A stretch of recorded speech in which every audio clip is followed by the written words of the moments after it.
Now in this video, we are going to learn about cellular respiration. Cellular respiration means glucose is oxidized step by step in the cells. It is called cellular respiration. आता cellular respiration मध्ये होते काय? जे आपण रोजच्या आहारामध्ये, रोजच्या जेवणामध्ये आपण जे घेतो म्हणजे आपण भात खातो, पोळी, भाकरी हे जे आपण सगळं खातो तर त्याचा ते कशासाठी आपण हे अन्न घेतो? आपल्याला एनर्जी पाहिजे असतं रोजच्या कामासाठी. आपण कोणतंही काम करत आहे त्याला एनर्जीची आवश्यकता असते. ज्या दिवशी आपल्याला उपवास असतो आपण बघतो की त्या दिवशी आमचं मन कोणत्याच कामात लागत नाही. का? कारण की आम्हाला त्या दिवशी आम्ही जेवलेले नसतो म्हणून आम्हाला एनर्जी भेटत नाही. तर एनर्जीसाठी मग आम्ही दुसरं काहीतरी खात असतो. तर याचा अर्थ आहे ही जी एनर्जी आपल्याला मिळते ही एनर्जी आपल्याला एटीपीच्या रूपामध्ये मिळते. तर हे ग्लुकोज काय आहे? ग्लुकोज कार्बोहायड्रेटचं एक सगळ्यात सिंपल रूप आहे ज्याच्यामध्ये की सी याचं सूत्र जे आहे ते आहे C6H12O6 म्हणजे कार्बनचे 6, हायड्रोजनचे 12 आणि ऑक्सिजनचे 6 ॲटम्स या मॉलिक्यूलमध्ये असतात. आणि हे सगळे मॉलिक्यूल आपसामध्ये कोव्हॅलेंट बॉन्डनी जोडलेले असतात. तर ग्लुकोजचं ऑक्सिडेशन म्हणजे cellular respiration. What is the meaning of oxidation? Oxidation means added of oxygen or reduce the hydrogen atom. That is called oxidation. तर याच्यामध्ये ऑक्सिडेशन मध्ये इथे cellular respiration glucose is oxidized step by step in the cell, that is called cellular respiration.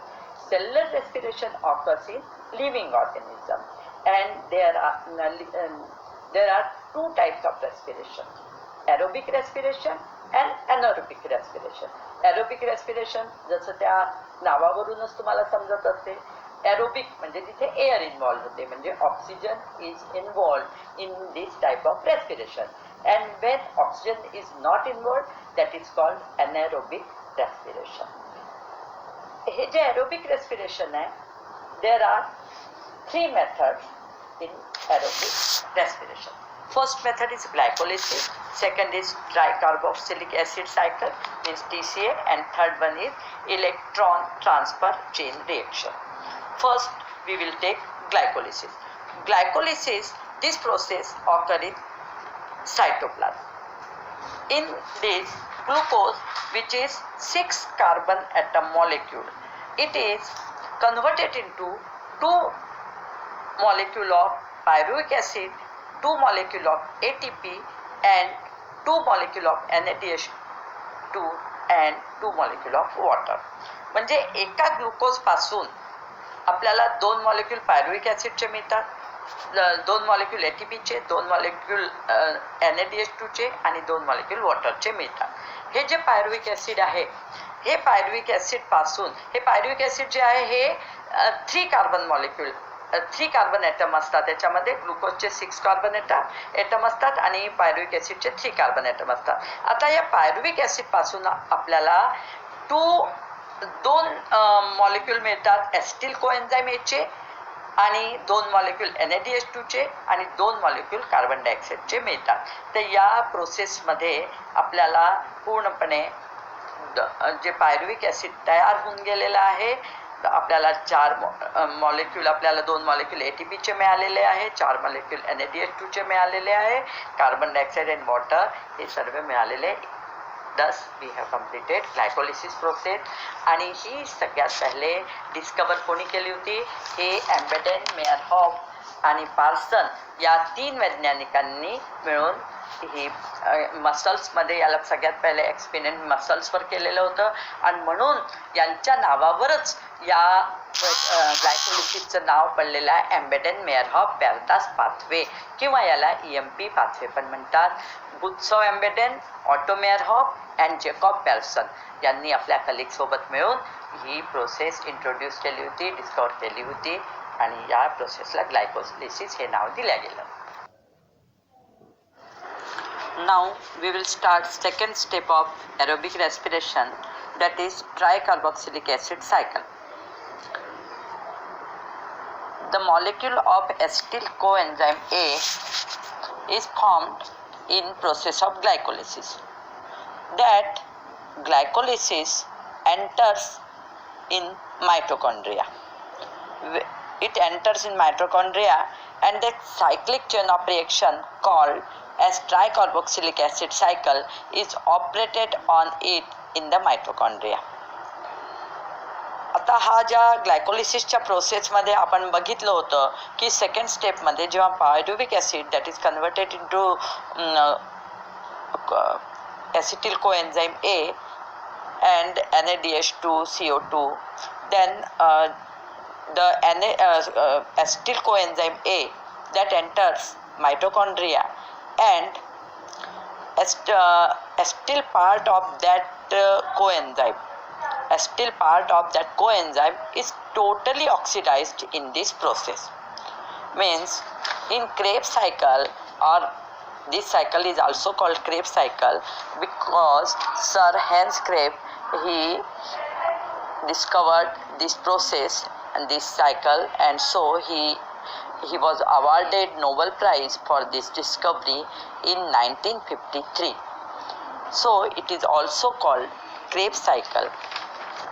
Acetyl coenzyme A, this process takes place in mitochondria, and in mitochondria two molecules of NADH2, H2O, carbon dioxide and FADH2 are derived from this process, and acetyl coenzyme A, this part is remain totally.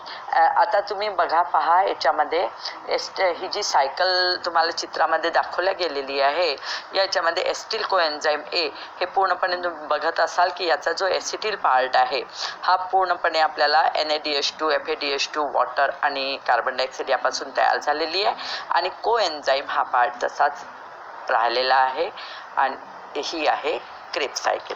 आता यानंतर आपण enter करू तिसरी step बघू, ज्याला की आपण electron transfer chain reaction असं म्हणतो. इलेक्ट्रॉन ट्रान्सफर चेन रिएक्शन याच्यामध्ये आता हे आपल्याला FADH2 आणि NADH2 हे आता आपल्याला मिळालेले आहे. आपण ग्लायकोलिसिसमध्ये पण आपल्याला FADH2 मिळालेला आहे, आणि ट्रायकार्बॉक्सिलिक ॲसिड सायकल किंवा TCA सायकल याच्यामध्ये सुद्धा आपल्याला FADH2 आणि NADH2 मिळालेले आहे. आता हे जे FADH2 आणि NADH2 मिळालेले आहे हे आता या इलेक्ट्रॉन ट्रान्सफर चेन रिएक्शनमध्ये पार्टिसिपेट करतात. याच्यामध्ये एका मॉलिक्यूल NADH2च्या एका मॉलिक्यूलपासून 3 मॉलिक्यूल ATPचे मिळतात, आणि FADH2च्या एका मॉलिक्यूलपासून ATPचे 2 मॉलिक्यूल तयार होतात. म्हणजे NADH2 पासून 3 आणि FADH2 पासून 2 मॉलिक्यूल ATPचे तयार होतात. सोबतच ATPच्या सोबतच वॉटर मॉलिक्यूल सुद्धा या रिएक्शनमध्ये तयार होतं. अशा प्रकारे इलेक्ट्रॉन ट्रान्सफर चेन रिएक्शनमध्ये एका ग्लुकोज मॉलिक्यूल हा जो एक ग्लुकोज मॉलिक्यूल हा टोटली ऑक्सिडाइज होतो, कम्प्लिटली ऑक्सिडाइज होतो, आणि यापासून कार्बन डायऑक्साईड आणि पाणी तयार होतं. सोबतच या रिएक्शनमध्ये म्हणजे ज्याला ॲरोबिक रिएक्शन म्हणतो, या रिएक्शनमध्ये 38 मॉलिक्यूल्स ATPचे तयार होतात. आता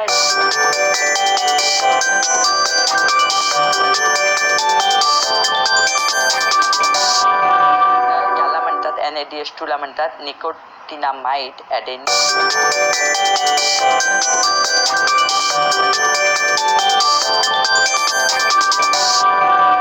Both enzymes are formed in the cell and used in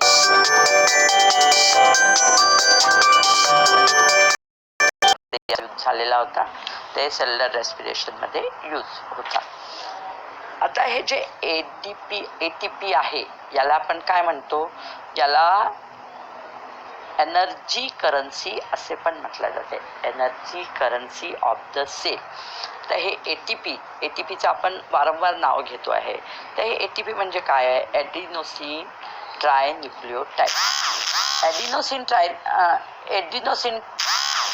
triphosphate, sorry ट्रायन्यूक्लियोटाइड नाही, ॲडिनोसिन triphosphate is energy rich molecule, and energy is stored in the bonds by which phosphate groups are attached to each other. These molecules are stored in the cells as per need. Chemically, ATP is triphosphate molecule formed from adenosine ribonucleotide. It contains a nitrogenous compound adenine, pentose sugar ribose, and 3-phosphate group. As per the need, energy is derived by breaking the phosphate bond of ATP. Hence, ATP is called as energy currency of the cell. हे जे आहे ॲडिनोसिन triphosphate, याच्यामध्ये energy rich compound असतं, म्हणजे 3 जे फॉस्फेटचे group आहे हे energy rich असतात. आणि यामध्ये होते काय की आता हे तुम्हाला चित्र मी दाखवलेलं आहे. या चित्रामध्ये तुम्ही पहा, इथे वर जे मॉलिक्यूल आहे तो ॲडिनिनचा मॉलिक्यूल आहे, म्हणजे हा नायट्रोजिनस बेस आहे. त्याच्या खाली रायबोस शुगर आहे, पेंटोस शुगर ज्याला म्हणतो, आणि त्याला 3 फॉस्फेट बॉन्ड याला लागलेले आहे बॉन्ड. आता जेव्हा याच्यापासून आपल्याला काही गरज असते, नीड असते, त्यावेळेला हे ब्रेक होतं, हा फॉस्फेट बॉन्ड एक ब्रेक होतो आणि त्याच्यापासून ADP तयार होते, म्हणजे ॲडिनोसिन डायफॉस्फेट. याच्यामध्ये आता दुसऱ्या चित्रामध्ये तिथे बघा, ते ॲडिनिन रायबोस शुगर तसेच आहे, त्याला 2 फॉस्फेट बॉन्ड त्याला अटॅच आहे, आणि त्याच्यापासून एक इनऑर्गॅनिक फॉस्फेट ग्रुप हा अलग निघालेला आहे. आणि अशा प्रकारे आपल्याला जेव्हाही गरज असते, at the time of need. आता सपोज आपल्याला असं समजा की हे आता आपण बघितलं आहे की आपल्याला शुगरपासून, कार्बोहायड्रेटपासून हे सगळे आपल्याला कार्बन डायऑक्साईड म्हणजे टोटली इथे मिळते रेस्पिरेशनद्वारे, आणि टोटली याचं ऑक्सिडेशन होते. परंतु जर आपल्याला कार्बोहायड्रेट मिळाले नाही, if there is insufficient amount of carbohydrate in body due to exceptional condition like fasting and hunger. Suppose आपल्याला उपवास आहे, बरेचदा आपण पुष्कळदा बरेच दिवसाचे उपवास ठेवतो, 3 दिवस, 4 दिवस, 5 दिवस, महिनाभर असे उपवास पण काही आपण ठेवल्या जातात.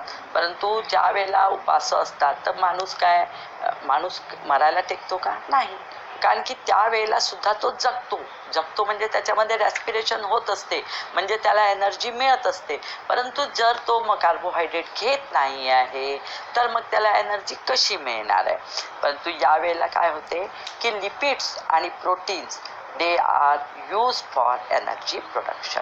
लिपिड्स आणि प्रोटीन्स जे आहे आपल्या शरीरामध्ये त्यांचा यूज एनर्जी प्रोडक्शनसाठी करतात. Lipid is converted into fatty acids, whereas proteins are converted into amino acids. आता आपण बघितलं होतं की glucose is converted into pyruvic acid, but in case of lipids are converted into fatty acids, and proteins are converted into amino acids. आणि हे fatty acids आणि amino acid they both are converted into acetyl coenzyme A. आपण याच्यामध्ये glycolysis नंतर जेव्हा crab cycle बघितली, ग्लायकोलिसिसमध्ये आपण बघितलं होतं की जे पायरुविक ॲसिड आहे ते ॲसिटिल कोएन्झाईम A मध्ये कन्वर्ट होते. तर इथे सुद्धा आपण बघत आहोत की लिपिड्सपासून आपल्याला फॅटी ॲसिड्स मिळाले, प्रोटीन्सपासून ॲमिनो ॲसिड्स मिळाले, आणि हे ॲमिनो ॲसिड्स आणि फॅटी ॲसिड्स हे दोघेही ॲसिटिल कोएन्झाईम A मध्ये कन्वर्ट होतात. आणि आता ही जी पुढची रिएक्शन आहे ही तशीच होते जशी आपण ॲरोबिक रेस्पिरेशनमध्ये बघितली होती की ॲसिटिल कोएन्झाईम A हे that enters in Krebs cycle, and from in Krebs cycle the molecule is totally converted into carbon dioxide and hydrogen, and energy is formed in this process. Now we will start energy production in microorganisms or anaerobic respiration.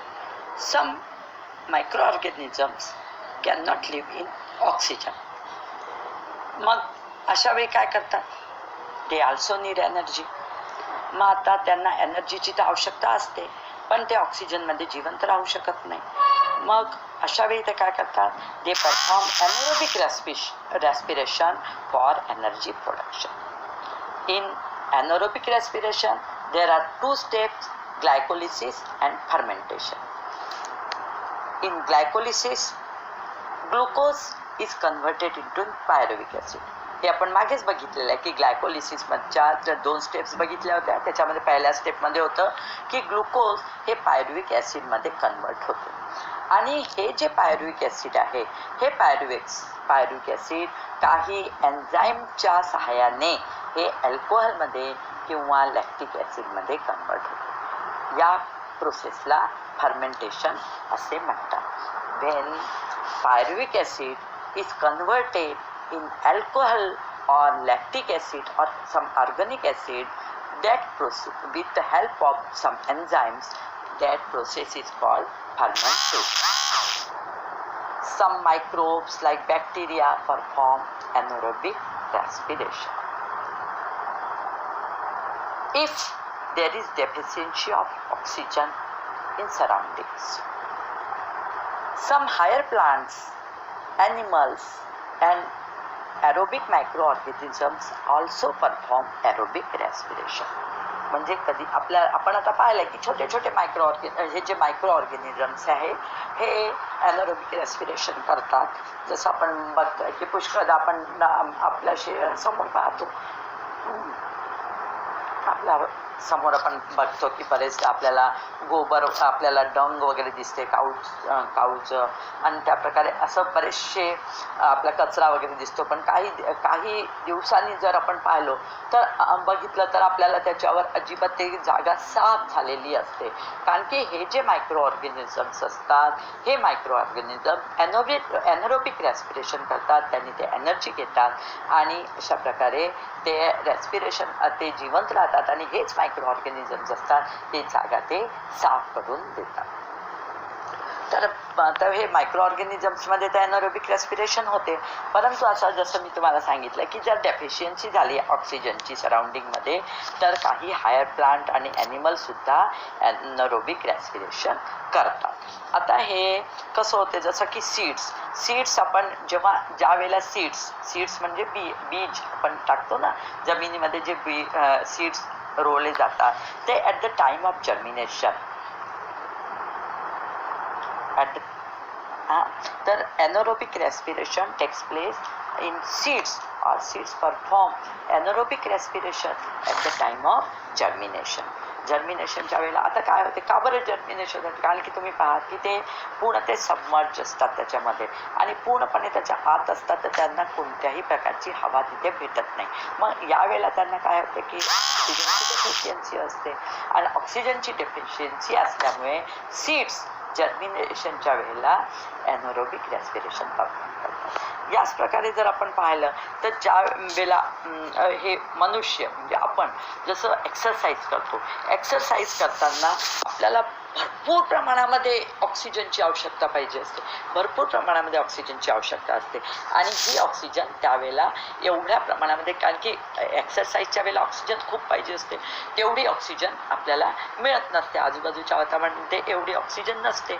मग काय होते, अशा वेळी तिथे less amount of energy is produced in our body आणि त्यामुळे की आपलं हे फर्मेंटेशनच्या द्वारे लॅक्टिक ॲसिड परफॉर्म होते शरीरामध्ये आणि due to lactic acid we feel tired, आपल्याला थकवा आलेला वाटतो फार.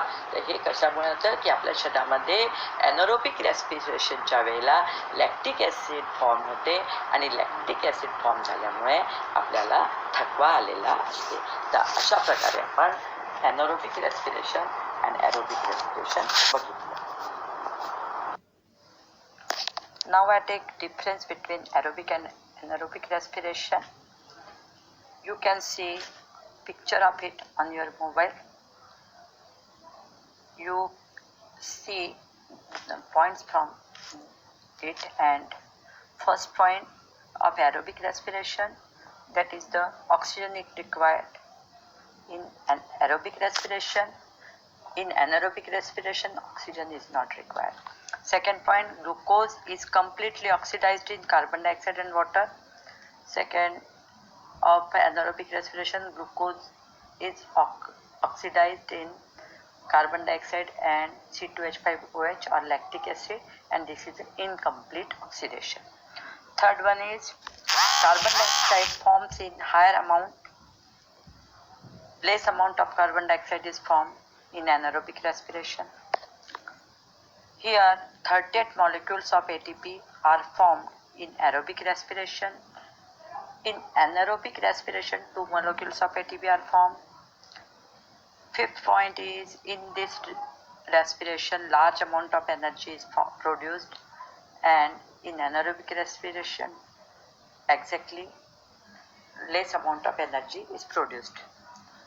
Examples of aerobic respirations: higher plants and animals, and anaerobic respirations examples: microbes, bacteria. Then I have written reaction of those respiration. You also write. Okay.